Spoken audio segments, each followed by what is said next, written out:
Ogai mar ODM Migosi Raila Odinga ne olero ne oganda go kuma nitiere kaunti ma Kisumu mondo migi ikre nikech nowacho ni koro pod ngolo marege biro dhi nyime.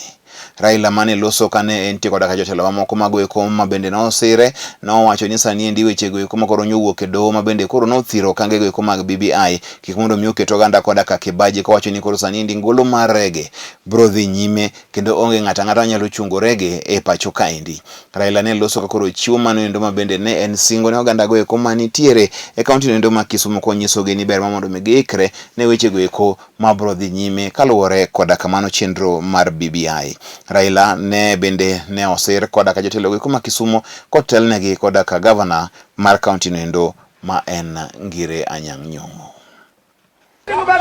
Mogik ten wach mar BBI.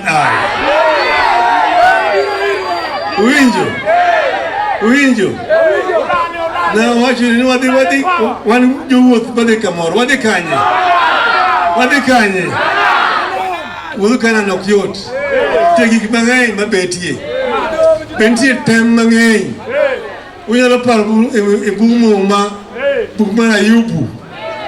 Ayubu ne Nyasaye otemo ok nyalo paro kamano oteme malich ahinya nyithindi otho te gik mang'eny manotho kuome ok kamano to nochung' motegno. Yesu be Nyasaye nokawo motero mana ewi got nyalo paro kamano mokete jamano jachien nokawe motere mana ewi got mokete ewi got nyise ni neno macha te piny ruodha kiye migocho gi piny milama tamiyi magitete. Nyasaye Yesu nokone nang'o dhi kucha shaitan kamano me wan gi tem mang'eny matimre kanyo moko tem madonjo kode e kot be winjo kamano to wan kodgi motegno. Winjo maber nobody can